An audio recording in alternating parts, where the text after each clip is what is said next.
Article 15, आपको असमानता कोई नहीं आपके साथ कर सकता, चाहे लैंगिक आधार पर, जातिगत आधार पर, रंग के आधार पर, वर्ग के आधार पर, किसी आधार पर आपके साथ कोई भेदभाव नहीं कर सकता। न्यायपालिका कैसे चलेगी, संसद कैसे चलेगा, सब कुछ संविधान तय करता है। क्या संविधान को बनाने वाले के प्रति जो झूठा दिखावा करते हैं झुकने का, मैं देख रही हूँ बहुत लोग नमन करते हैं, पर भीतर ही भीतर उसको खत्म करने का एक प्लान अंदर रखते हैं। सब बराबर हैं, ये बराबरी का अधिकार संविधान ही हमें देता है। संविधान में सेक्युलर है, सोशलिस्ट है, सोवरन है। सोवरन मतलब संप्रभु, मतलब कि हमारे देश की नीतियों पर हम खुद काम करेंगे।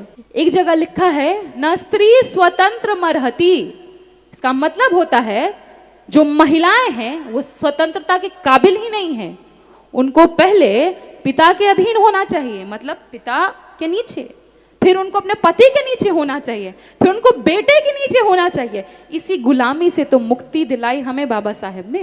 बाबा साहब ने इसीलिए लिखा कि सबसे पहला जो उनका पेपर है वो 1916 में लिखते हैं, कास्ट इन इंडिया, मैकेनिज्म, कैसे वो कास्ट काम करता है, कैसे जाति काम करती है। वो बाबा साहब जो टर्म देते थे वो महिलाओं को सरप्लस वुमेन कहते थे, मतलब वो महिलाएं अब एक्स्ट्रा हैं। तो हो सकता है कि उस जाति के पुरुष से उनकी शादी ना हो, कोई और कर ले, तो अंतरजातीय विवाह हो जाता। तो कास्ट अपने आप, जो जाति व्यवस्था अपने आप धीरे धीरे खत्म होती जाती। इसीलिए शुरू से चाहे ज्योतिराव फुले हों, चाहे बाबा साहेब हों, चाहे कांशीराम हो, जगदेव ललई पे जितने लोग हों, वो एक ही बात करते थे, लोहिया जी, रोटी और बेटी का बात। बाबा साहब ने कहा था कि संविधान चाहे कितना भी अच्छा क्यों ना हो, लेकिन अगर उसका पालन करवाने वाले लोग गलत हुए, बुरे हुए, तो वो संविधान भी बुरा हो जाएगा। लेकिन संविधान कितना भी बुरा क्यों ना हो, अगर उसको लागू करवाने वाले हाथ अच्छे हुए तो संविधान अच्छा हो जाएगा। अंबेडकर अंबेडकर मत करो, इतना तुम भगवान का नाम लेते तो तुमको स्वर्ग मिल जाता। अरे स्वर्ग मिल गया, आपका स्वर्ग तो इमेजिनरी था, हम शिक्षा पाली, हमको स्वर्ग मिल गया। इसी देश में अगर हमको इकट्ठित होना है, संगठित होना है, इंसानियत को और अपने भीतर आत्मसात करना है, तो हमको उन संतों को पढ़ने की जरूरत है जो कहते थे कि जाति जाति नहीं करना चाहिए, सब समान है। इस जो ये पोंगा पंथ है, जो ये बेवकूफ़ी है, जो ये अंधविश्वास है, इसी के खिलाफ तो पूरा संविधान लिखा गया। पूरे देश को उठ खड़ा होना होगा, उठ खड़ा होना होगा कि इस महिला आरक्षण में कोटा विद इन कोटा होना चाहिए, दलित महिलाओं को उनका अधिकार मिलना चाहिए, उसमें हमारा रिजर्वेशन होना चाहिए, रिजर्वेशन विद इन रिजर्वेशन। हम महिलाओं के आरक्षण में कोटा विद इन कोटा चाहते हैं क्योंकि हम संसद में हजारों फूलन देवी देखना चाहते हैं, हम संसद में हजारों मायावती जी देखना चाहते हैं, हम राबड़ी देवी जी देखना चाहते हैं, हम उन तमाम महिलाओं को देखना चाहते हैं जो नीचे से ऊपर तक का जिन्होंने रास्ता तय किया। हम उन महिलाओं को सदन के भीतर देखना चाहते हैं जिनके भीतर सावित्री माई बसती हो, जिनके भीतर फूलन देवी बसती हो, जो मायावती जी को अपना आइकन के तौर पर देखते हो, कि क्योंकि सबसे शोषित तबके की महिला, सबसे शोषित व्यक्ति का सबसे पहला प्रतिनिधित्व पर अधिकार है, ये बाबा साहेब ने कहा था। चाहे वो मृत बाबा साहेब हो, चाहे मृत ज्योतिराव फुले हो, वो बहुत खतरनाक है। आप उनको हाथ नहीं लगा सकते, आप उनके विचारों के खिलाफ एक शब्द नहीं बोल सकते। अगर आपने उनके खिलाफ एक शब्द बोला तो पूरा देश उठ खड़ा होगा। सब मेरिट है, लेकिन हर जगह द्रोणाचार्य बैठा एकलव्य का अंगूठा काट रहा है, हर जगह एनएफएस लगा रहा है, non found suitable, not found suitable. Suitable नहीं लगते ना हम लोग, आपको जाति नहीं है तो सुटेबल लगेंगे नहीं, जाति से सुटेबिलिटी आती है, जाति से मेरिट आता है। ये सवाल है, ये पीड़ाएं हैं, इसलिए मैं मीठा नहीं बोलती। अगर बाबा साहब संविधान नहीं लगते, हिंदू कोड बिल के लिए रिजाइन कर दिया उन्होंने क्योंकि वो लागू नहीं होने दे रहे थे, अगर वो सब नहीं होता, हमारे बहुजन लोग अगर पार्लियामेंट में नहीं पहुंचते, सदन में नहीं पहुंचते, मंडल कमीशन जैसे कानून नहीं आते, मंडल कमीशन नहीं आता, रिजर्वेशन नहीं बढ़ता, तो हम लोग यहाँ होते नहीं। पर आज भी देखिए आरक्षण लागू है क्या? जय भीम, जय बिरसा, जय फूले और सतरंगी सलाम। अगर उन्होंने मेरा परिचय मराठी में भी दिया होता तो मैं समझ जाती, मी मराठी शिकते समझ ला, पर बोल नहीं सकते अभी। अगले बार जब आऊँगी तो पूरा सीख के आऊँगी और मराठी में ही बोलूँगी। ये मेरा वादा है आप सभी से। आज का जो विषय है बेहद गंभीर विषय है, इसलिए क्योंकि आज एक ऐसा दौर है जिसमें संविधान को बचाने की लड़ाई को हमें सबसे मजबूत तरीके से लड़ने की ज़रूरत है। क्यों? 26 नवंबर 1949 को बाबा साहब ने संविधान सभा में एक बात कही थी। मैं उनके बाद से अपनी बातों को शुरू करना चाहती हूँ। 26 जनवरी 1950 को हम ऐसे विरोधाभासों के जीवन में प्रवेश करेंगे, राजनीति में हमें समानता मिलेगी और सामाजिक आर्थिक जीवन में असमानता रहेगी। राजनीति में हम एक व्यक्ति, एक वोट, एक मूल्य के सिद्धांत को मान्यता देंगे। अपने सामाजिक और आर्थिक जीवन में हम अपनी सामाजिक और आर्थिक संरचना के कारण एक व्यक्ति, एक मूल्य के सिद्धांत को खुद ही नकारते रहेंगे। विरोधाभासों के इस जीवन को हमें जल्द से जल्द खत्म करना होगा, नहीं तो जो लोग इस असमानता को झेलते हैं वे इस राजनीतिक लोकतंत्र की संरचना को उड़ा देंगे जिसे इस संविधान सभा ने इतनी मेहनत से खड़ा किया। बाबा साहब ने ये बातें क्यों कही? संविधान सिर्फ एक कानून का कोई दस्तावेज नहीं है, ये इसकी आत्मा है, ये जीवित है, ये सामाजिक क्रांति का एक औजार है जो बाबा साहब ने हम लोगों को दिया। वंचितों को, शोषितों को, दलितों को, पिछड़ों को, अति पिछड़ों को, सभी को वो औजार दिया ताकि हर समय हम लड़ पाए अपने अधिकारों के लिए, अपने हक हुकूक के लिए। ऊपर से नीचे, चाहे वो उसका प्रियम्बल हो, चाहे आप एक से लेकर के जितने आर्टिकल उठा पाए, हर जगह क्या लिखा है? आर्टिकल 15, आपको असमानता कोई नहीं आपके साथ कर सकता, चाहे लैंगिक आधार पर, जातिगत आधार पर, रंग के आधार पर, वर्ग के आधार पर, किसी आधार पर आपके साथ कोई भेदभाव नहीं कर सकता। आर्टिकल 16 हो, जो opportunity, equal opportunity, right to equal opportunity, अगर किसी को नौकरी मिल रही है उसी शिक्षा पर तो हमको भी उसी शिक्षा पर नौकरी मिलेगी। जातिगत आधार पर कोई भेदभाव हमारे साथ नहीं कर सकता। ये राइट टू इक्वल अपॉर्चुनिटी बाबा साहब ने हमें दी। आर्टिकल 17 हमें यह बताता है कि हमसे कोई छुआछूत नहीं कर सकता, हमें कोई नीचा नहीं दिखा सकता। आर्टिकल 25 हो, आर्टिकल 38 हो, 39 हो, 32 हो, आर्टिकल 32 तो संविधान की आत्मा है। आर्टिकल 32 हमें क्या कहता है? हमारे साथ कभी कोई गलत करे, चाहे पुलिस हो, कानून हो, सरकार हो, सत्ता हो, कोई भी बड़ा से बड़ा लोग हो, अगर हमारे साथ गलत करता है तो हम सीधा सुप्रीम कोर्ट जा सकते हैं। न्यायपालिका कैसे चलेगी, संसद कैसे चलेगा, सब कुछ संविधान तय करता है। उस समाज को जिसको सबसे ज्यादा तोड़ा गया, जिसको सबसे ज्यादा नीचा दिखाया गया, जिसके आगे हांडी बांधी गई ताकि वो थूके तो जमीन पर ना थूके, क्योंकि उसकी थूक अगर किसी में सट जाती तो शायद उसको वो छुआ जाता, वो इम्प्योर हो जाता, अशुद्ध हो जाता।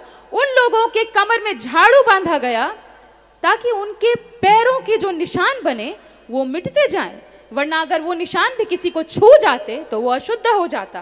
केरला में, इसी देश में केरला में कानून बनाया गया। आप किताब पढ़िए, भारत के सामाजिक क्रांतिकारी देवेंद्र कुमार के द्वारा। वो लिखते हैं केरल में आपको नंबूदरी ब्राह्मण से 32 फीट की दूरी बनाकर रखनी होती थी, नायर ब्राह्मण से 64 फीट की दूरी, एडवा से 100 फीट की दूरी बनाने वाले लोग थे।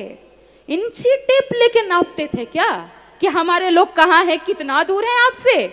इस तरह के घिनौने कानून बनाने वाले लोग वही लोग हैं जो मनुस्मृति में आज भी यकीन रखते हैं, जो संविधान को मानना नहीं चाहते, क्योंकि उनके हिसाब से तो संविधान एक दलित व्यक्ति लिख गया, एक दलित व्यक्ति जिसको वो दूरी बना रहे थे, 100 फीट का दायरा दिखा रहे थे शूद्रों को, दलितों को, वो संविधान लिख गया जिसके सामने आपको और आपकी पुश्तों को भी नमन करना होगा, सर झुकाना होगा उसी संविधान के सामने। आप हंसिए, रोइए, लेकिन आपको नमन तो करना होगा हर एक पर। सवाल ये है, क्योंकि हम आज कंटेम्परेरी टाइम की बात कर रहे हैं, आज क्या हो रहा है? संविधान तो हमें मिल गया, पर संविधान का कितना पालन हो रहा है? क्या संविधान को बनाने वाले के प्रति जो झूठा दिखावा करते हैं झुकने का, मैं देख रही हूँ बहुत लोग नमन करते हैं, पर भीतर ही भीतर उसको खत्म करने का एक प्लान अंदर रखते हैं। आप देख लीजिए, बाबा साहब जब हिंदू कोड बिल लेकर के आए मेरे जैसी तमाम महिलाओं को मुक्ति मिले, हर तरीके से शोषण से मुक्ति मिले, तलाक का अधिकार मिले, संपत्ति में अधिकार मिले, हर तरह की गैर बराबरी दूर हो, शिक्षा मिले। जब वो इंश्योर कराने के लिए बाबा साहब हिंदू कोड बिल लेकर के आना चाहते थे, अंतरजातीय विवाह का अधिकार महिलाओं को, पुरुषों को, सबको देना चाहते थे, कौन लोग थे जो बाबा साहब का दिल्ली में, देश की राजधानी दिल्ली में पुतला दहन कर रहे थे? क्या वो करपात्री महाराज नहीं था जो ये कह रहा था कि अंबेडकर हमारे धर्म को बर्बाद कर देगा? अरे कौन से धर्म की बात आप करते हैं जब वो धर्म हमको नीच, अछूत, छोटा बताता है और किसी को बड़ा बताता है? आप उसकी बात कर रहे हैं। बाबा साहब तो सुधार ला रहे थे, समाज में सुधार ला रहे थे। आप किसकी बात कर रहे हो? सिर्फ यही नहीं हुआ, बाबा साहब जब बौद्ध धर्म को अपनाना चाहते थे, सभी को यह बात जाननी चाहिए, जब बौद्ध धर्म अपनाना चाहते थे, क्योंकि 1936 में उन्होंने कहा था कि मैं हिंदू पैदा जरूर हुआ हूं लेकिन मरूंगा नहीं, क्योंकि बहुत यातनाएं उनको झेलने पड़ी, विदेशों से पढ़ के भी यहाँ आए, उसके बावजूद उनको कहीं घर नहीं मिल रहा था, अपनी पहचान छुपाकर वो रह रहे थे। और जब पता चला कि वो दलित समुदाय से आते, उनको आधी रात में लोगों ने बेइज्जत करके घर से निकाला था। ये कौन लोग थे? मैं बार बार ये सवाल कर रही हूं, कौन लोग इसका विरोध कर रहे थे? बाबा साहब जब बौद्ध धर्म को अपनाने के लिए कहते हैं कि मैं हिंदू मरूंगा नहीं, ये वही कथित, इनके वीर कथित सावरकर क्या बोल रहे थे? किताब में है, आप पढ़िए, सावरकर समग्र का 7वां खंड जो उनका किताब है वो उठाकर पढ़िए। वहां सावरकर लिखता है बाबा साहेब के बारे में, अंबेडकर बहुत बड़बड़ कर रहा है, अंबेडकर कहां जाएगा? गिरगिट है, गिरगिट आएगा तो मेड़ तक। अंबेडकर के बारे में, बाबा साहेब के बारे में सावरकर लिखता है कि अंबेडकर भौंक रहा है। किससे तुलना कर रहे थे आप हमारे बाबा साहेब की? ये वही सावरकर है जो ये कहता है बौद्ध धर्म दुष्कर्म, अनाचार है, दलदल है, अब उसमें कुछ बचा नहीं, कितना भी उसको पीस के निकालोगे नया कुछ निकलेगा नहीं, बौद्ध धर्म तो तबाह हो गया। वो अशोक के खिलाफ बोलता है क्योंकि सम्राट अशोक ने बौद्ध धर्म के प्रचार प्रसार के लिए लोगों को लगाया। मतलब हम अगर मुक्ति का रास्ता देख रहे हैं उसमें भी आपको तकलीफ। वो तो ये तक कह रहा है कितने लोगों को अंबेडकर बौद्ध धर्म की तरफ मोड़ देगा। वो गांव में जाएगा तो उसको तो दलित ही बोलेंगे ना, उसको तो अछूत ही बोलेंगे ना। मतलब आप उनको मुक्त नहीं होने देना चाहते थे, इसीलिए बाबा साहब ने संविधान लिखा कि कोई कितना भी बड़बड़ कर ले लेकिन हमको नीच नहीं कह सकता इस देश में। कल ही हमारे लीडर तेजस्वी जी बिहार में कह रहे थे कि अब ये 90 का बिहार नहीं है, ये 90 के दौर का बिहार नहीं है जहां पर आप किसी को नीच बोलोगे, किसी को उंगली दिखाओगे और वो चुप रहेगा। अब वो आपकी उंगली तोड़ देगा। अब एकलव्य इस देश में अपना अंगूठा नहीं कटवाएगा, गला नहीं कटवाएगा, वो आपके खिलाफ उठ खड़ा होगा। मैं एक बात कहना चाहती थी जो मैं चाहती हूं कि वो घर घर तक पहुंचे। ये बात मैं मराठी में कहना चाहती हूं। मी येथे ठामपणे सांगते की डॉक्टर बाबासाहेब आंबेडकर, महात्मा ज्योतिबा फुले, सावित्रीबाई, पेरियार, कांशीराम, ललई, जगदेव, कर्पूरी ठाकुर, फुलन देवी, फातिमा शेख, छत्रपती शाहूजी महाराज हे जिवंत होते तेव्हा तुम्ही त्यांच्याशाही लढू शकत होता। आज हे महापुरुष शरीराने नाहीत, मात्र मृत्यूंतरही के वित्ते विचाराने जिवंत आहेत आणि हे विरोधकांसाठी अधिक धोकादायक आहे, कारण तुम्ही त्यांच्या विरुद्ध एक शब्द बोलला तर ये देशातील मोठा समाज तुमच्या विरोधात उभा राहील, ये पूरा समाज उठ खड़ा होगा। बाबा साहब ने महिलाओं को मुक्त किया, क्या मुक्त हो गई? मैं अपने राज्य बिहार से आपको एक एग्जाम्पल देना चाहती हूँ। हिंदू कोड बिल में ये नियम बनाया गया कि जो जिससे चाहे विवाह कर सकता है। प्रेम तो ऐसा ही होता है ना, जाति देखकर प्रेम करते हैं क्या? बाबा साहब ने ये इंश्योर करवाया कि अंतरजातीय विवाह हो, लेकिन क्या आज भी हो रहा है? तो ऑनर किलिंग नाम दिया गया उसको, बेटियों को, दामादों को गोली मार दो। बिहार में एक लड़की है, आप चाहिए तो बीबीसी डॉक्यूमेंट्री भी देख लेते हैं, ऐसे तो हजारों केसेस हैं। पिछले साल या पिछले साल की घटना है। लड़की का नाम तनु झा, उसने प्यार किया, ब्राह्मण समुदाय से आती थी, जिससे प्यार किया वो अति पिछड़े समुदाय का लड़का था। वो पढ़ रही थी, शिक्षित थी, वो लड़का भी पढ़ रहा था, लेकिन लड़की के पिता को ये नागवार गुजरा। वो गया और लड़की ने शादी कर ली, शादी के कुछ दिन भी नहीं हुए उस लड़की का वो जातिवादी पिता अपने ही दामाद को सामने से गोली मार देता है और सीना चौड़ा करके घूमता है, मानो कोई बहुत बड़ा काम किया हो, सम्मान वाला काम किया हो। हर दिन, हर महीने, हर पल आपको इस तरह के खबर सुनने को मिलेंगे। तो क्या महिलाओं को बराबरी मिल गई? क्या अंतरजातीय विवाह हो रहे हैं? हमें जब आपको ये जानकर तो हैरानी होगी, इस देश में संविधान में पहली बार बदलाव जब होता है, आर्टिकल 15 में आर्टिकल 15D जोड़ा जाता है। चंपकई दोराई राजन केस को कहते हैं उसको। मालूम किस लिए? क्योंकि एजुकेशन इंस्टीट्यूशन में, शिक्षा के संस्थानों में जो वंचित तबका है उसको कुछ सीटें उसके लिए रिजर्व की जा रही थी। कोर्ट ने इसके खिलाफ ऑर्डर दिया, सुप्रीम कोर्ट ने। तब जाकर के संविधान का पहला संशोधन होता है कि आपको दलितों, पिछड़ों, जो भी वंचित तबका है उसको आपको शिक्षा में आरक्षण देना होगा। इसका विरोध किसने किया मालूम आपको? इसका विरोध करने वाले व्यक्ति का नाम है श्यामा प्रसाद मुखर्जी। संविधान जिस समय वो जैसे ही ये पास होता है उसके खिलाफ जहर उगलते हैं, बोलते हैं देश भर में आपका विरोध होगा। आज मैं उस व्यक्ति को कह देना चाहती हूँ, जीवित नहीं पर कह देना चाहती हूँ, जो उनके मानने वाले लोग हैं, वैचारिक गुरु जो उनको मानते हैं, अब विरोध किनका होगा? अब विरोध उनका होगा जो आरक्षण के खिलाफ एक शब्द बोलेगा।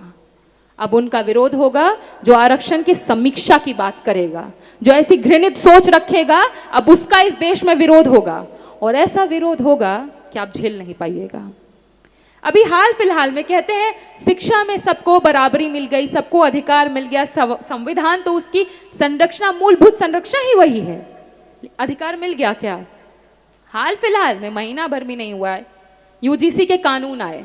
आपको पता होगा यूजीसी कानून में छोटा सा बदलाव था। छोटा सा मतलब सिर्फ ओबीसी को उसमें इंक्लूड किया गया और थोड़ा सा मतलब मजबूत भी नहीं था। मैं तो कहूँ कि कमजोरी था 2012 कानूनों के हिसाब से।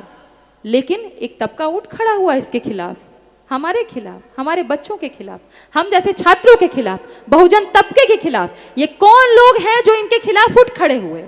ये कौन लोग हैं जो गैर बराबरी को बनाए रखना चाहते हैं, मतलब शोषण को भी अपना अधिकार समझकर बैठे हुए हैं? ये वही लोग हैं जो आज भी मनुस्मृति में अपना यकीन रखते हैं। हर जगह पता है क्या कहा जा रहा था? गधा और घोड़ा बराबर हो जाएगा क्या? लड़ाई तो इसी की है कि आप भी इंसान बनिए। हम तो आपको इंसान बनना सिखा रहे हैं, आप इंसान बनिए। जितने लोग हम आज यहाँ बैठे हैं, बराबरी से बैठे हैं, किसी का कुर्सी ऊपर, किसी का कुर्सी नीचे नहीं है, सब बराबर हैं। ये बराबरी का अधिकार संविधान ही हमें देता है। संविधान में सेक्युलर है, सोशलिस्ट है, सोवरन है। सोवरन मतलब संप्रभु, मतलब कि हमारे देश की नीतियों पर हम खुद काम करेंगे। कोई और दूसरा देश, कोई भी देश हो, हमारे नीति में, हमारे फैसलों में घुसेगा नहीं। लेकिन आज देख लीजिए कि इस देश में क्या स्थिति है। ट्रंप ये कहता घूम रहा है मैं जिस पल चाहूं मोदी को खत्म कर सकता हूं, उसकी राजनीति खत्म कर सकता हूं। होते कौन है ट्रंप? होता कौन है? हमारे देश का अब्बा हो रहा है। कौन है ट्रंप कि हमारे देश को बताएगा कि खत्म कर देगा? कह रहे भारतवासी वहीं से तेल खरीदेंगे जहां से अमेरिका डिसाइड करेगा। पहली बार इस देश में ऐसा हो रहा है कि कृषि के क्षेत्र भी उन लोगों के लिए खोल दिए गए। क्या संप्रभुता को खतरा नहीं है इस सरकार के रहते हुए, जो सिर्फ बाहर की बात मान रहे हैं? मुझे तो ऐसा लगता था कि जो भाजपा है वो सिर्फ संघ की टट्टू है, संघ के आधार पर काम करती है, पर वो तो बाहर का भी सुन रही है। मतलब यहाँ के भी गुलाम, बाहर के भी गुलाम, डबल गुलामी। कल ही का मैं स्टेटमेंट देख रही थी। संविधान बराबरी का अधिकार देता है, पर भाजपा के एक सांसद हैं, मालूम एक महिला को क्या कह रहे थे? जब महिला ने सवाल पूछा कि सड़क नहीं है सर, हमारे यहाँ सड़क बनवा दीजिए, वो महिला को कह रहे थे अपने दायरे में रहो, चुप रहो, अपने दायरे में रहो। ये दायरा बताना महिलाओं को, उनको दायरा बताना, लिमिट करना उनको, ये लिमिट करने का जो सोच है वो कहाँ से आता है? वो मनुस्मृति से ही आता है। वरना संविधान तो कहता है सब बराबर। मनुस्मृति का कोई आर्टिकल उठा के, कोई भी जो वर्ष है उसका उठा के देख लीजिए, एक जगह लिखा है न स्त्री स्वतंत्र मरहति। इसका मतलब होता है जो महिलाएं हैं वो स्वतंत्रता के काबिल ही नहीं है, उनको पहले पिता के अधीन होना चाहिए। मतलब पिता के नीचे, फिर उनको अपने पति के नीचे होना चाहिए, फिर उनको बेटे के नीचे होना चाहिए। इसी गुलामी से तो मुक्ति दिलाई हमें बाबा साहेब ने, इसी गुलामी से हम महिलाओं को मुक्ति दिलाई।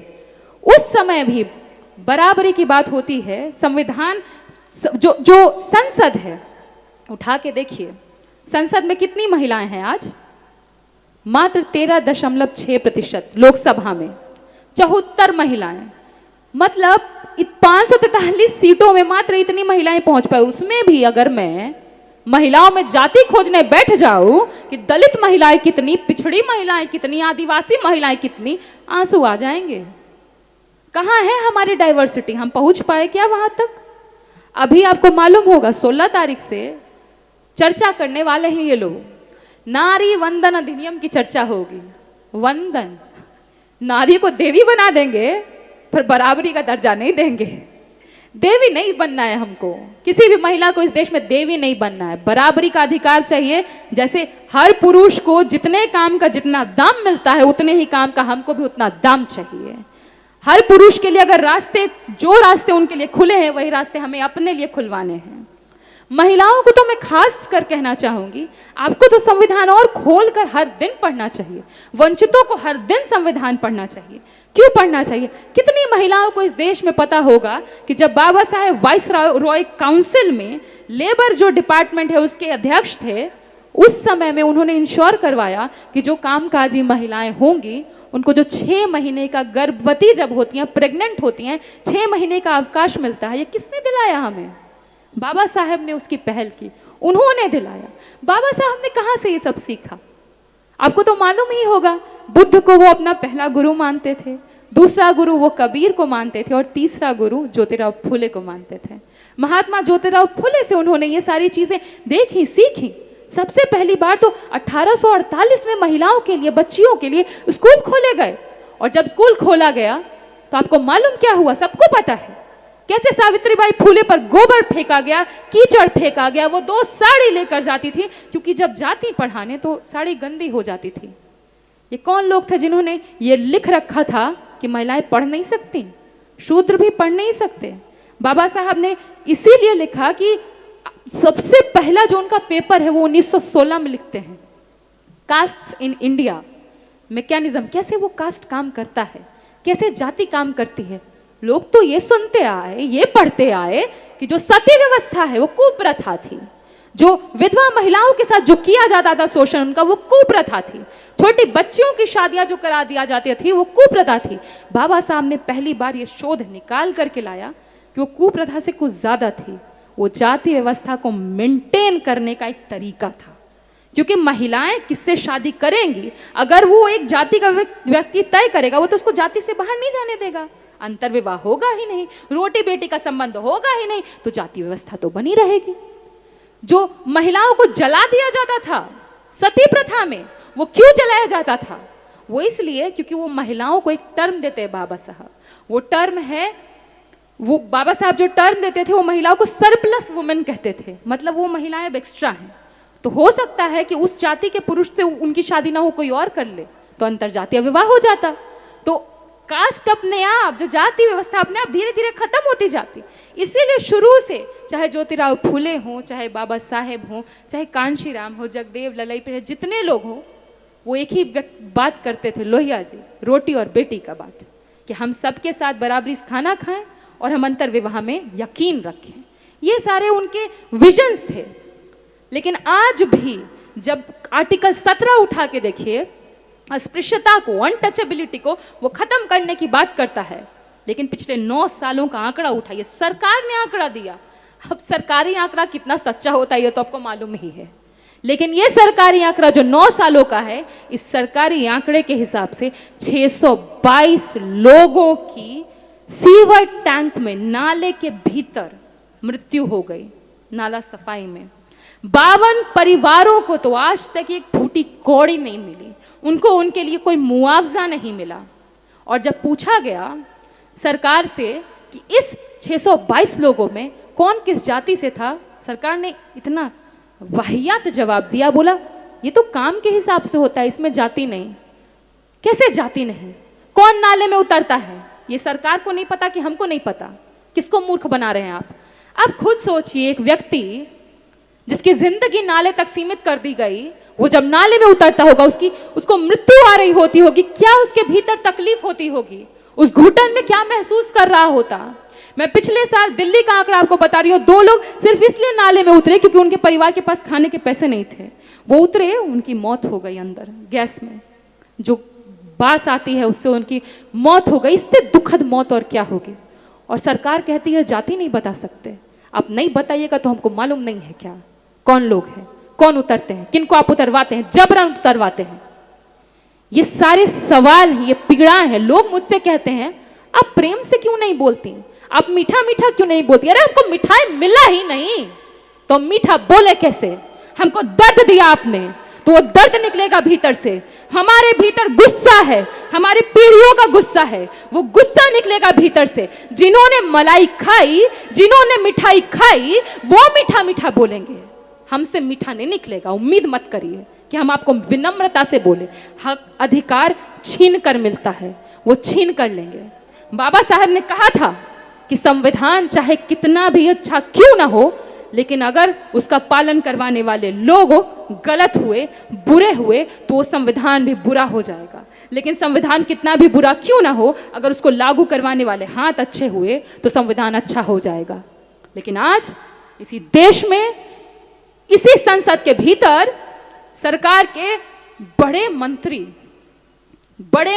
बहुत ताकतवर मंत्री अपने आप को मानते हैं, उन्होंने कहा अंबेडकर अंबेडकर मत करो, इतना तुम भगवान का नाम लेते तो तुमको स्वर्ग मिल जाता। अरे स्वर्ग मिल गया, आपका स्वर्ग तो इमेजिनरी था। हम शिक्षा पाली, हमको स्वर्ग मिल गया। शिक्षा, बाबा साहेब इसीलिए कहे थे एजुकेट, एजिटेट, ऑर्गेनाइज। शिक्षित बनो, संगठित रहो, संघर्ष करो। आपको मालूम उन्होंने सबसे पहला वर्ड शिक्षा क्यों जोड़ा। अगर आप शिक्षित नहीं होंगे, अपने हक अधिकार नहीं समझेंगे, तो जो संगठित आप कैसे हो पाइएगा। और बिना शिक्षा के जो संगठित लोग होते हैं वो आवारा भीड़ होती है। और जब आप बिना शिक्षा के संगठित हो करके संघर्ष करेंगे, संघर्ष भी तो बेकार जाएगा। इसीलिए सबसे पहले हमको शिक्षा की लड़ाई लड़नी है।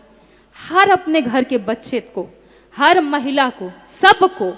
जरूरी नहीं कि हम पीएचडी तक पहुंच जाएं, पर जहां तक हो पाए, जितना हो पाए, हम शिक्षा लें। जॉन गुंथर की एक किताब है इनसाइड एशिया, उसमें वो लिखते हैं कि जब मैं अंबेडकर से, बाबा साहेब से 1938 में पहली बार मिला, बाबा साहेब की लाइब्रेरी में 8000 किताबें थीं। और जब बाबा साहेब की मृत्यु हुई, उस समय उनकी लाइब्रेरी में 35,000 किताबें थीं। आप सोचिए वो कितना पढ़ते होंगे, कितना पढ़ते होंगे। हम रील में समय व्यर्थ कर देते हैं, कहीं और सोशल मीडिया चलाने में समय व्यर्थ कर देते हैं, किसी और में गप लड़ाने में समय व्यर्थ करते हैं। उस समय को थोड़ा बचाकर अगर हम पढ़ पाएँ तो हम बहुत कुछ, कैसे उनका दिमाग काम करता है, शोषकों का, उनका दिमाग हम डिकोड कर लेंगे। समझ में आ जाएगा कि कैसे ये शोषण के तरीकों को इख्तियार करते हैं, कैसे तैयार करते हैं। ये हम शिक्षा से ही समझ पाएंगे और कोई दूसरा रास्ता नहीं है। देश की आज़ादी को इतने साल हो गए, संविधान को इतने साल हो गए, उसके बावजूद आज देख लीजिए जो लोग हमारा शोषण करते हैं, क्या उन्होंने कभी माफ़ी मांगी। नेपाल बगल का देश है, वहाँ पर हाल फिलहाल में ही नई सरकार का गठन हुआ। वहाँ उन लोगों ने दलितों से माफ़ी मांगी कि हमने आपके साथ गलत किया, हमें माफ़ करिए। ऑस्ट्रेलिया हो गया, वो अपने आदिवासी समुदाय से माफ़ी मांगता है। अमेरिका में, साउथ अफ्रीका में जब गलत हो रहा था, जो ब्लैक समुदाय से लोग थे जिनके साथ गलत हो रहा था, जिन्हें मजदूर बनाया दिया था, जिन्हें गुलाम बनाया जा रहा था, उनके लिए बड़े बड़े काउंसिल्स का गठन हुआ, कमीशंस का गठन हुआ उनके लिए। ट्रूथ एंड रिकन्सिलिएशन कमीशन जैसे कमीशंस का गठन हुआ ताकि उनके साथ जो गलत हुआ उसके लिए उनको भुगतान मिले, रेपरेशन मिले। भुगतान तो छोड़िए, माफ़ी भी नहीं मिल रही है, माफ़ी भी नहीं मिल रही। उल्टे कोई आ करके ये कह दे रहा है कि गधे के घोड़ा, गधा कभी घोड़ा बन सकता है क्या, ये कहा जा रहा है हम लोगों को। आज अगर हमें किसी चीज़ की ज़रूरत है तो हमें हमारे संतों की ज़रूरत है। कबीर को पढ़िए, रविदास को पढ़िए, गर्गे को पढ़िए, सभी लोगों को, तुकाराम को पढ़िए। ये जो संत हम पर थोपे जा रहे हैं, अगर इनको देखिएगा तो जातिवाद कूट कूट के अंदर भरा हुआ है। बोलते हैं आर्टिकल 15 आ गया, सब बराबर। एक एग्जाम्पल देती हूँ, आर्टिकल 21 जो है वो राइट टू लाइफ देता है, डिग्निटी से, आत्मसम्मान के साथ जीने का हमको वो कानून देता है। लेकिन इसी देश में हमने देखा चीफ जस्टिस ऑफ इंडिया, सबसे ऊंचे पद पर बैठे हुए व्यक्ति पर भी जूता चलाया गया। संविधान तो कहता है सब बराबर, आपको वो बर्दाश्त नहीं हुआ कि एक दलित व्यक्ति सीजेआई बन गया। कैसे कैसे हम माने कि आप हमसे माफी भी मांगिएगा। उत्तर प्रदेश की मैं आपको घटना बता रही हूँ कि मैं संत से जोड़ने जा रही हूँ उसको। उत्तर प्रदेश की घटना मैं आपको बता रही हूँ। संत यादव नाम के एक व्यक्ति थे, उन्होंने सोचा कि मैं भी कथा वाचन करवाऊं, किसी एक जाति का वर्चस्व क्यों बना रहे भाई। वो गए कथा करवाने, पता चल गया लोगों को कि ये पिछड़े समाज का संत है। उसके बाद उनकी चोटी काटी गई, उनके ऊपर मूत्र का छिड़काव करके उनको शुद्ध किया गया, शुद्धिकरण किया गया। उनका संत नाम में संत था लेकिन उपनाम में यादव था, इसलिए वो उनको रास नहीं आया। संत उनको उन लोगों ने नहीं माना। बगल में ढोला वादक थे दलित समुदाय से जो देख भी नहीं सकते थे, उनको बुरी तरह मारा पीटा गया। इनको स्वीकार नहीं है। B.R. गवई के नाम में भूषण रामकृष्ण गवई है, लेकिन उनको गवई दिखा, रामकृष्ण नहीं दिखा। संत यादव के नाम में संत था लेकिन उनको यादव दिखा। एक मजदूर की लिंचिंग कर दी गई, उनके नाम में भी भगवान का नाम, लेकिन उसका उपनाम दिखा, उसको लिंचिंग करके उसको मार दिया गया। IPS ऑफिसर तक सुरक्षित नहीं, आत्महत्या कर रहे हैं जातिवाद से तंग आकर, उस शोषण को झेलते हुए। लेकिन इसी देश में अगर हमको इकट्ठित होना है, संगठित होना है, इंसानियत को और अपने भीतर आत्मसात करना है, तो हमको उन संतों को पढ़ने की जरूरत है जो कहते थे कि जाति जाति नहीं करना चाहिए, सब समान है। कबीर को, रविदास को पढ़ना चाहिए। लेकिन आजकल सरकार ऐसे संतों को, कथित संतों को, बाबाओं को आगे बढ़ाती है जो कहते हैं दूर हटो तुम अछूत हो, शूद्र हो। ऐसे लोगों को आगे बढ़ाती है, हर चुनाव में उनका इस्तेमाल करती है। ऐसे लोगों को ज्ञानपीठ पुरस्कार देती है जो ब्राह्मणों में भी कौन नीच ब्राह्मण है, कौन उच्च ब्राह्मण है, ये खोजता है। ऐसे बाबाओं को ये लोग आगे बढ़ाते हैं। हमको ये अभी हाल ही की 2-3 दिन पहले की घटना मैंने देखा, नर्मदा में 1100 लीटर या 11,000 लीटर ऐसे कुछ दूध बहा दिया गया। यह अंधविश्वास है, ये पोंगा पंथ है। इसके खिलाफ ही ज्योतिराव फूले पूरी लड़ाई लड़े, पूरा संघर्ष किए। बाबा साहब तार्किकता की बात करते हैं, वैज्ञानिक दृष्टिकोण की बात करते हैं। संविधान भी हर नागरिक के ऊपर ये ड्यूटी की तरह इंप्लीमेंट करता है कि सबको वैज्ञानिक दृष्टिकोण रखना होगा। लेकिन कितना वैज्ञानिक दृष्टिकोण है? जब मैं शिक्षा की बात करती हूँ, वैज्ञानिक दृष्टिकोण, अगर मैं अभी आप लोगों में से किसी को कहूँ आप उठिए 1,000 का नोट चला दीजिए, तो सोचेंगे मैं पागल हूँ क्या। पर अभी इसी देश में लोगों को कहा जाए 1,000 रुपए का घी खरीद के जला दो, वो जला देंगे। कितनी तार्किकता है, कितनी वैज्ञानिकता है।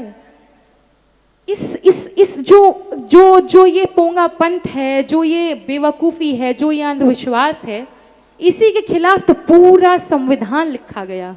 बहुत मेहनत से लिखा गया, बहुत मेहनत से। कितना उनको सहना पड़ा। आप सोचिए, शिक्षा भी इतनी मुश्किल से मिली। जब छोटे थे बाबा साहेब, आपको मालूम होगा, स्कूल में अलग बिठाते थे, नीचे जमीन पे बिठाते थे। जब उनको प्यास लगती ऊपर से पानी गिराते थे कि कहीं पानी से उनका हाथ टच ना हो जाए। इस तरह के बुरे दौर से निकलकर उनके पास खाने को, कई बार वो कहते हैं खाने को उनके पास कुछ नहीं होता था। जब वो वहाँ बाहर विदेशों में पढ़ने के लिए गए, $1 में अपना वो पूरा दिनचर्या चलाते थे, बहुत मुश्किल से। वो जब यहाँ आए, इतना पढ़े, 3-3 PhD, इतना पढ़े, लेकिन आए इस देश में रुके। उन्होंने सोचा अगर मैं बाहर चला गया, मैं बढ़िया कमाने लग गया, बाहर निकल गया, हमारे देश के लोगों का क्या होगा। उन्होंने अपना दायित्व निभाया। 19वीं शताब्दी में महात्मा ज्योतिबा फुले, सावित्रीबाई फुले ने, जो इसी महाराष्ट्र की मिट्टी से है, उन्होंने अपना दायित्व निभाया। 20वीं शताब्दी में संविधान बनाकर बाबा साहेब ने अपना दायित्व निभाया। 21वीं शताब्दी हमारी है, संविधान बचाकर आपको, हमको अपना दायित्व निभाना होगा। ये हमारी जिम्मेदारी है, आपकी जिम्मेदारी है, हम युवाओं की जिम्मेदारी है। अभी जो बिल आ रहा है, मैं खास तौर पर उस पर चर्चा करना चाहती हूँ, जिस पर अभी चर्चा होगी, महिला आरक्षण पर जो अभी चर्चा होने वाली है बिल। तो उसमें इन्होंने क्या कहा, महिलाओं को आरक्षण देंगे। किस महिला को देंगे? बताया तो नहीं हमें किस महिला को देंगे। जब इस देश में मर्द जाति के साथ पैदा होता है तो महिला बिना जाति के पैदा होती है क्या? महिलाओं की भी तो जाति होती है, महिलाएं भी पिछड़ी होती हैं, दलित होती हैं, आदिवासी होती हैं, शोषित होती हैं। उनका तो दो स्तर पर शोषण होता है, एक पितृसत्ता से और दूसरा जातिगत शोषण। वर्ग के आधार पर भी कई बार उनके पास धन भी नहीं होता। भले आपके नाम पर, महिलाओं के नाम पर, पत्नियों के नाम पर पति जमीन लिखवा दें, पर चलता तो उन्हीं का है। ये देश की सच्चाई हम जानते हैं। देश की सच्चाई यही है कि घर में प्रॉपर्टी बेटे के नाम जाएगा और इज्जत बेटियों के नाम जाएगी। भले हिंदू कोड में, बिल में बाबा साहब ने ये इंश्योर करवाया कि संपत्ति में सबको अधिकार मिले, बेटियों को भी अधिकार मिले, पर ये रियलिटी है। तो जब जाति महिलाओं की रियलिटी है तो फिर जो ये बिल ला रहे हैं महिला आरक्षण का, उसमें ओबीसी महिलाओं की चर्चा क्यों नहीं, दलित महिलाओं की चर्चा क्यों नहीं, आदिवासी महिलाओं की चर्चा क्यों नहीं? मतलब आप चाहते हैं कि जब महिला आरक्षण आए तो एक जाति की महिलाएं संसद पहुंच जाएं और हमारी महिलाएं फिर रोड पर सब्जी बेचती रह जाएं, खेतों में काम करती रह जाएं, फूल बनाती रह जाएं, माला बेचती रह जाएं, झाड़ू लगाती रह जाएं, दूध बेचती रह जाएं, उपले ठोपती रह जाएं। आप ये चाहते हैं? हमारा अधिकार नहीं है क्या? बहुजन महिलाओं का अधिकार नहीं है क्या? मेरा यहीं से आह्वान है, पूरे देश को उठ खड़ा होना होगा। उठ खड़ा होना होगा कि इस महिला आरक्षण में कोटा विद इन कोटा होना चाहिए। दलित महिलाओं को उनका अधिकार मिलना चाहिए, उसमें हमारा रिजर्वेशन होना चाहिए, रिजर्वेशन विद इन रिजर्वेशन। वहाँ पिछड़ी महिलाओं को रिजर्वेशन मिलना चाहिए, आदिवासी महिलाओं को रिजर्वेशन मिलना चाहिए, वरना पितृसत्ता जातिवाद खाली लिंग बदल लेगा। अब मर्द से महिलाएं जातिवाद को आगे बढ़ाएंगी, कुछ महिलाएं जो वहाँ पहुँचेंगी। आज भी आप संसद में उठा के देख लीजिए, लोकसभा में भी जितनी महिलाएं हैं उसमें तो नगण्य स्थिति है पिछड़े दलितों महिलाओं की, आदिवासियों की। आज भी जो बैठे भी हैं, क्या सड़क पर से उठ के पहुंची हुई महिलाएं हैं क्या? हम महिलाओं के आरक्षण में कोटा विद इन कोटा चाहते हैं क्योंकि हम संसद में हजारों फूलन देवी देखना चाहते हैं, हम संसद में हजारों मायावती जी देखना चाहते हैं, हम राबड़ी देवी जी देखना चाहते हैं, हम उन तमाम महिलाओं को देखना चाहते हैं जो नीचे से ऊपर तक का जिन्होंने रास्ता तय किया। हम उन महिलाओं को सदन के भीतर देखना चाहते हैं जिनके भीतर सावित्री माई बसती हो, जिनके भीतर फूलन देवी बसती हो, जो मायावती जी को अपना आइकन के तौर पर देखते हो कि क्योंकि सबसे शोषित तबके की महिला, सबसे शोषित व्यक्ति का सबसे पहला प्रतिनिधित्व पर अधिकार है, ये बाबा साहब ने कहा था। तो जो सबसे शोषित तबका है वो तो महिलाओं में भी दलित महिला है, आदिवासी महिला है, पिछड़ी महिला है, उनका अधिकार सबसे पहले है। तो हमको इस लड़ाई को पूरे देश में तेज करना होगा। पर यह कैसे संभव होगा? ये संभव होगा जातिगत जनगणना से। जातिगत जनगणना क्यों नहीं करवाते? आप खुद सोचिए, देश में भैंस, बकरी, गाय सब की गिनती होगी, कुत्तों की भी गिनती होगी, पर दलितों, पिछड़ों, आदिवासियों गिनती नहीं होगी। हम उस लायक नहीं हैं। ये जानबूझ के ओबीसी को उसमें नहीं गिनती करना चाहते क्योंकि उससे पूरा क्लियर हो जाएगा कि पूरा मलाई कौन खा रहा है और भूखे पेट कौन सो रहा है। उससे क्लियर हो जाएगा कि नौकरी में कौन बैठा है और कौन आज तक घरों में है, उसको नौकरी नहीं मिली, बेरोजगार है, कौन ग्रुप ए की नौकरी कर रहा है और कौन आज तक मजदूरी कर रहा है, कौन हमारे टैक्स के पैसे से ऊपर बैठा हुआ है और हमको कहीं कुछ नहीं मिल रहा है, किसके पास सारी जमीनें हैं और कौन भूमिहीन है, दर दर की ठोकरें खा रहा है। हमको उससे ये पता चलेगा किसके पास कितने घर हैं, किसी के पास अपनी झोपड़ी तक नहीं, कौन बिजनेस क्लास फ्लाइट में उड़ता है और किसी के पास दुपहिया वाहन नहीं। ये जातिगत जनगणना से हमें पता चलेगा क्योंकि कोर्ट के पास जब हम जाते हैं अपना अधिकार मांगने, जिसकी जितनी संख्या भारी उसकी उतनी हिस्सेदारी के नारे को लेकर, कोर्ट हमें कहती है डाटा तो है ही नहीं भाई, डाटा कहां से आएगा? जातिगत जनगणना से ही डाटा आएगा ना। और जब डाटा आएगा तो सब में आटा भी बराबर बटेगा। इसीलिए हमको डाटा चाहिए, तब हम कोर्ट के सामने ये कह पाए कि हमारी इतनी संख्या है और आपको हमको हमारा हक देना पड़ेगा, उसे कोई नहीं रोक सकता, कोई नहीं मतलब कोई नहीं। कल मैं देश में संघ के कुछ लोगों को, उनमें मानने वाले लोगों को ज्योतिबा फूले के सामने, महात्मा ज्योतिबा फूले के सामने सर झुकाते देख रही थी। बहुत खुशी हो रही थी भीतर से, बहुत खुशी। इसलिए क्योंकि लग रहा था जो लोग गाली देते थे, उन्हें नीचा दिखाते थे, जो लोग कहते थे कि ये हमारे धर्म को खत्म कर देंगे, ये हमारे जो हमारे ग्रंथ है उसके खिलाफ बोलते हैं, वो लोग कल सर झुका रहे थे। मजबूरी है आपकी, इस देश में रहना है तो आपको जय भीम कहना होगा और ज्योतिबा फूले के सामने सर झुकाना होगा। दुखी तो बहुत होंगे, हमको मालूम है, क्योंकि मैं जब डिबेट में जाती हूँ, कई बार मैं जातिगत शोषण की बात करती हूँ, तो जो भजपैया लोग हैं ये मुझे बोलते हैं बहुत जाति जाति करती है। अरे जातिगत शोषण दंश मैंने झेला तो तुम जाति जाति करोगे?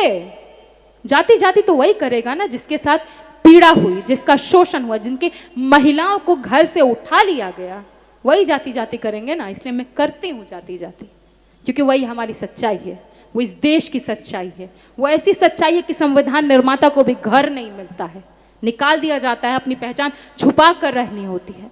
कल मुझे जो व्यक्ति एक छोड़ने आ रहे थे, मैं कल एक प्रोग्राम में थी यवतमाल में, उससे मेरा परसों मैं यवतमाल में थी, कल भंडारा में मेरा प्रोग्राम था, आज मैं यहाँ आई। जो व्यक्ति मुझे छोड़ने जा रहे थे दलित समुदाय से थे, उन्होंने बताया लॉयर है, सब कुछ पढ़ लिया, कानून पढ़ लिया, संविधान पढ़ लिया, वो अपने लिए एक ऑफिस खोलना चाहते थे। बताए दीदी मुझसे पूछा गया कि आपका नाम क्या है, तो मैंने शुभम और जो उनका उपनाम है वो बोला। उससे उनको समझ नहीं आया कि मेरी जाति क्या है, तो उन्होंने चालाकी से जाति नहीं पूछी, बोला आप इस जाति में आते हैं क्या, ऐसे करके। तो उन्होंने बोला, जो उनके साथ में थे वो नहीं समझ पाए, उन्होंने बोला कि नहीं हम दलित समुदाय से आते हैं, हम गौतम बुद्ध को मानने वाले लोग हैं। जो उनको घर देने वाले थे, ऑफिस बनाने के लिए जगह देने वाले थे, उन्होंने बोला अच्छा हम लोग कल मिलते हैं, कल मैं आपको फ़ोन करता हूँ। फ़ोन कभी नहीं आया, कभी नहीं आया। जाति के आधार पर कितने सालों पहले बाबा साहब को घर नहीं मिला, और जिन व्यक्ति से कल मैं मिली उन्होंने ये बताया कि मात्र महीने 2 महीने पहले उनके साथ ये सब कुछ हुआ। क्या बदल गया? क्योंकि संविधान को लागू करने वाले हाथ सही नहीं है। वो सही नहीं है क्योंकि सही कैसे हो सकते हैं? जब सदन में वो ये कहते हैं कि अम्बेडकर अम्बेडकर मत करो, वो सर झुकाना चाहते होंगे बाबा साहब के सामने, क्योंकि मजबूरी है, क्योंकि समाज बाबा साहब के पीछे खड़ा है। जीवित थे जब बाबा साहेब, जीवित थे जब ज्योतिराव फूले, लोहिया, कांशीराम ललई, फातिमा शेख, सावित्रीबाई फूले, फूलन, जगदेव, जब तक जीवित थे आप उनके खिलाफ बोल सकते थे, आप उनको नीचा दिखाते थे, आप उनको हीन दृष्टि से देखते थे, आप उनका मजाक बनाते थे। पर अब चाहे वो मृत बाबा साहेब हो, चाहे मृत ज्योतिराव फूले हो, वो बहुत खतरनाक है। आप उनको हाथ नहीं लगा सकते, आप उनके विचारों के खिलाफ एक शब्द नहीं बोल सकते। अगर आपने उनके खिलाफ एक शब्द बोला तो पूरा देश उठ खड़ा होगा। भूले नहीं होंगे ये लोग वो प्रोटेस्ट जो हमने किया था। कितने लोग हमारे शहीद हुए जब SC/ST कानून को कमज़ोर करने की कोशिश की जा रही थी, और आज भी उसी तरीके का कानून इस देश में लाया जा रहा है। UGC कानून जो है वो मजबूत तो नहीं है, लेकिन फिर भी थोड़ी बहुत उसमें ऐसी कानून है जो बच्चों को, जो दलित तबके से, पिछड़े तबके से, आदिवासी तबके से है, क्योंकि उसमें तो OBC जोड़ा गया है, उनको थोड़ा संरक्षण देता है। पर ये लोग उठ खड़े हुए। पहले सोचिए, जिस समय में हमें शिक्षा देना चाहती थी सावित्री माई, उस समय भी उनके खिलाफ उठ खड़े हुए। जब हिंदू कोड बिल बाबा साहब लाना चाहते थे तब उनके खिलाफ उठ खड़े हुए। आज UGC आया फिर उसके खिलाफ उठ खड़े हुए। और आपको मालूम, आप जर्नलिस्ट हैं, सीनियर जर्नलिस्ट हैं, वो बता रहे थे कि जब इसका केस UGC का कोर्ट में गया तो इसके खिलाफ में उपाय सुझाने वाले लोग भाजपा के थे। वो लोग कह रहे थे कि इसको किसी तरह कूड़ेदान में डलवाओ, ठंडे बस्ते में डलवाओ। चला गया ठंडे बस्ते में। हमें प्रोटेक्ट करने के लिए कौन सा कानून है? हमने इसी देश में यूनिवर्सिटी में रोहित वेमुला की हत्या देखी, मुत्थू की हत्या देखी, पायल तड़वी की हत्या देखी। उनकी मां पहुंची सुप्रीम कोर्ट ताकि और कोई बच्चा मरे नहीं यूनिवर्सिटी में, किसी और की हत्या ना हो। तब वो कानून आ रहा था, अपने मन से कोई नहीं ला रहा था, लेकिन उसके बावजूद इसको रोका गया। पायल तड़वी अपने समुदाय से, भील समुदाय से, आदिवासी समुदाय से, अपने एरिया से आने वाली सबसे पहली डॉक्टर थी। उनको ये कहा गया कोटे वाली है, कोटा से है, कह कह के उनको इतना परेशान किया गया। उन्होंने तो उन 3 डॉक्टरों का नाम भी लिखा, लेकिन उनको छोड़ दिया गया। अब वो बाहर हैं, प्रैक्टिस भी कर सकती हैं, लेकिन हमने हमें समाज की लड़की खो दी, हमने एक डॉक्टर खो दी जो मेरिट से, मेहनत से वहां पहुंची थी। मेरिट मेरिट बहुत करते हैं, आइए ना बराबर लड़ाई लड़िए ना, हमारे झोपड़े में हमारे साथ बैठिए ना। आप तो ऐसी कमरों में बैठते, किस बराबरी की बात करते हैं? आपके दादा परदादा के पास शिक्षा पहुंच गई थी, हमारे पास अभी पहुंची है। मैं खुद पहली पीढ़ी की लड़की हूं जिसने यूनिवर्सिटी का शक्ल तक देखा है। आपके तो इतने सारे लोग पढ़े हुए शिक्षित लोग थे, किस मेरिट की बात करते हैं आप लोग? वो मेरिट, आइए लगिए हमारे साथ पानी ढोने के लिए, घड़ा भरने के लिए लगिए लाइन में। आपके पास तो 24 घंटे बिजली आ रही है, हमारे घर में कभी आइए, देखिए। अब तो मक्खन खा रहे हो, हमको रोटी नहीं नसीब हो रही है। बराबरी से लड़ाई लड़िए, तब ना पता चलेगा कंपटीशन क्या होता है। प्रिविलेज से आता है ये मेरिट, प्रिविलेज से। जिनके पास किताबें हैं, सब कुछ है, वातावरण है, वो तो पढ़ेगा ही। जिसके घरों में पिता टेम्पो चला रहे हैं, रिक्शा चला रहे हैं, मजदूरी कर रहे हैं, कहां से वो संसाधन लाएगा? प्रिविलेज से। हम गिरेंगे, हमको संभालने वाला कोई नहीं है, क्योंकि यूनिवर्सिटी में दलित पिछड़े प्रोफेसर की संख्या नगण्य है।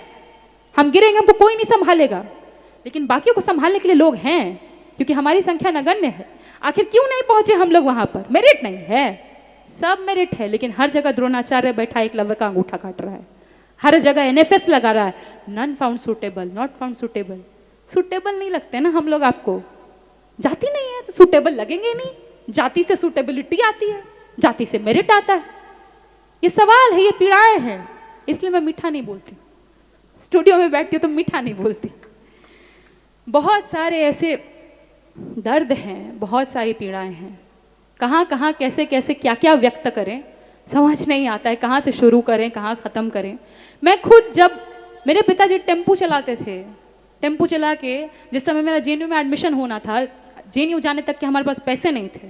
उस समय में घर में जो पटरा होता है, जिससे ढलैया होता है, घर को देते हैं, मजबूती देते हैं, जिस समय में ढलैया गिट्टी वगैरह डाल रहे होते हैं, वो पटरा बेचा गया। घर में छोटी टीवी थी, वो बेचा गया। बेच के मेरे टिकट का पैसा जुटाया गया, तब मैं यूनिवर्सिटी पहुंच पाई। यूनिवर्सिटी में लड़ी भिड़ी, लड़ाई पढ़ाई साथ साथ लड़ी। और जिस समाज की परिकल्पना बाबा साहब के भीतर थी, वो समाज जिसको वो अपना मान सकते थे, जिसमें समता हो, बंधुत्व हो, स्वतंत्रता हो, उस समाज की परिकल्पना को लिए लड़ाई लड़ती गई। फी हाइक मूवमेंट हुआ, हमारा फीस बढ़ा दिया गया। जेएनयू में 180 रुपये मात्र फीस लगता है, उसको इसी भाजपा सरकार ने 14 से 15 हजार रुपये बढ़ाया था। हम सड़कों पर लड़ रहे थे, 6-6 महीने तक हमने आंदोलन किया। पुलिस ने इतने ब्रूटली मुझे मारा, मेरे घुटने में खून जम गया। खून जमने के बाद ऑपरेशन कराना पड़ा। आज भी वो टाँके, वो निशान मेरे पैरों पर हैं। मम्मी कहती है कि इसी समय में तुमको जूता में ही चलना पड़ा है, चप्पल में दिक्कत होती है, तुम्हारा पैर दर्द करता है। मैं हमेशा अपनी माँ को बोलती हूँ कि ये मेरे लिए मेडल है, ये निशान मेरा मेडल है। मैं जीवन के अंत तक इसको लेकर जाऊंगी और हमेशा गर्व के, नहीं पता कहाँ होंगी नहीं होंगी, लेकिन जहाँ भी होंगी गर्व के साथ कहूँगी मैंने लड़ाई पढ़ाई साथ साथ की, मैंने समाज के लिए लड़ाई लड़ी और हमेशा लड़ती रहूँगी। यही क्योंकि हमारे लिए अगर महात्मा ज्योतिबा फूले नहीं लड़ते, सावित्रीबाई फूले अगर अपने आंचल पर वो गोबर कीचड़ ना खाती, अगर बाबा साहब संविधान नहीं लगते, हिंदू कोड बिल के लिए रिजाइन कर दिया उन्होंने क्योंकि वो लागू नहीं होने दे रहे थे, अगर वो सब नहीं होता, हमारे बहुजन लोग अगर पार्लियामेंट में नहीं पहुंचते, सदन में नहीं पहुंचते, मंडल कमीशन जैसे कानून नहीं आते, मंडल कमीशन नहीं आता, रिजर्वेशन नहीं बढ़ता, तो हम लोग यहाँ होते नहीं। पर आज भी देखिए आरक्षण लागू है क्या? मध्य प्रदेश बगल में है, चले जाइए, 65% है पिछड़ों की आबादी इस देश में, 60 to 65%। जनगणना हुई नहीं, पर आंकड़े के हिसाब से इतना ही बैठता है, अलग अलग राज्यों में दिखता है। हमारे बिहार में भी जब तेजस्वी जी डेप्यूटी सीएम बने, 17 महीने के लिए हमने कास्ट सर्वे करवाया, इसी के अराउंड ओबीसी की आबादी है, लेकिन उसको मात्र 27% आरक्षण मिला और कुछ लोगों को 10% मिल गया, रातों रात मिल गया। मंडल कमीशन के लिए तो कितनी लड़ाइयाँ लड़ी गई, तब जाकर के ओबीसी समुदाय को उसका आरक्षण मिला। लेकिन क्या उसके जितनी संख्या उस हिसाब से मिला? 27%। लेकिन आज वो 27% भी नहीं मिला हुआ है। मध्य प्रदेश में 14%, मात्र 13% होल्ड किए हुए। आज भी कौन लोग है जो होल्ड करवा रहा है? किसको पिछड़ों से दिक्कत है, किसको दलितों से दिक्कत है? ये सवाल तो हमको पूछना होगा, वरना अगर हम नहीं पूछेंगे, हम सवाल नहीं करेंगे, तो हमको ऐसे ही बेवकूफ़ बनाते रहेंगे ये लोग। बाबा साहब ने इतनी शिक्षा ली, तब वो इतना बोल पाते थे, हमारे लिए कानून लिख पाए। इसीलिए हमारा आपका सभी का दायित्व है कि हम जितना हो सके उतना पढ़ें, जितना हो सके उतना हम आगे बढ़ें, तभी उनके समाज का जो सपना है, जो उनका सपना है, बाबा साहब का सपना है, वो सपना हम पूरा कर पाएंगे। मैं इसी बात से अंत करूंगी कि हमको खास तौर पर इतिहास पढ़ने की इसीलिए ज़रूरत है क्योंकि जिसको अपनी हिस्ट्री नहीं पता होती है वो ना अपने आइकन्स को भी वो भूल जाते हैं, कौन उनके लिए लड़ाइयाँ लड़े वो भूल जाते हैं। इसलिए इतिहास पढ़ने की ज़रूरत है और वर्तमान में ये सारी बातें समझने की ज़रूरत है कि कौन वाकई आपके लिए खड़ा है, कौन आपके मूवमेंट को बेच रहा है, कौन हमारे साथ नहीं है। ये सारी बातें हमको समझनी होंगी। मैं बस यही कहना चाहूँगी कि जो लड़ाई, इतनी लंबी लड़ाई हमारे महानायक महानायिकाओं ने लड़ी, उस लड़ाई को आगे बढ़ाने की जिम्मेदारी आपकी हमारी साझी है। उन्होंने अगर नहीं लड़ाई लड़ी होती तो मैं नहीं खड़ी होती। मेरे जैसे जितनी लड़कियां यूनिवर्सिटी का रास्ता देख पाई वो नहीं देख पाती। कोई लड़की पायलट बन के हवाई जहाज़ नहीं उड़ा रही होती। कोई दलित व्यक्ति आईएएस नहीं बन पा रहा होता। ये सारी चीज़ें तभी बदली जब हमने लड़ाई लड़ी, हमारे महापुरुषों महानायिकाओं ने लड़ाई लड़ी। इस देश के जो पहले राष्ट्रपति हुए दलित तबके से आने वाले के.आर. नारायणन, आपको मालूम उन्होंने टॉप किया था केरला में त्रावणकोर यूनिवर्सिटी में।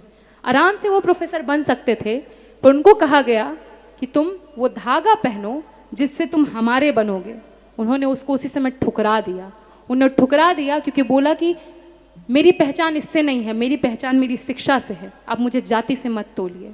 उस समय उन्होंने लड़ाई को हमारे आवाज़ दी, मजबूती दी। जिस समय बाबा साहेब गलत चीज़ों जो धर्म ग्रंथों में हैं उनके खिलाफ बोल रहे थे, तो जुगल किशोर बिरला उस समय के बहुत बड़े पूंजीपति उनके पास गए, दिल्ली में उनसे मिलने गए। उन्होंने बोला आप हमारे धर्म ग्रंथों के खिलाफ मत बोलिए, आप छुआछूत खत्म करना चाहते हैं, ठीक है मैं आपको पैसे दे दूंगा, आप 10 लाख रख लीजिए। उस समय सोचिए 10 लाख की कितनी कीमत होगी। पर बाबा साहेब ने कहा मैं अपने आप को बेचने के लिए पैदा नहीं हुआ। उन्होंने अपने आप को बेचा नहीं, हम भी नहीं बेचेंगे, हम अपनी विचारधारा को नहीं बेचेंगे।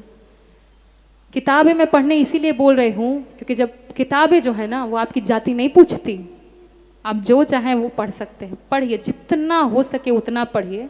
पढ़ेंगे इतिहास खोद कर लाएंगे कि कैसे ये संघ हमेशा से संविधान के खिलाफ रहा, कैसे अटल बिहारी वाजपेयी ने जिस समय उनकी सरकार थी संविधान समीक्षा आयोग ही गठन कर दिया, लेकिन के.आर. नारायणन थे, दलित समुदाय से आते थे, वो फाइल लेके बैठे रहे, वरना इस संविधान की समीक्षा भी करवा देते।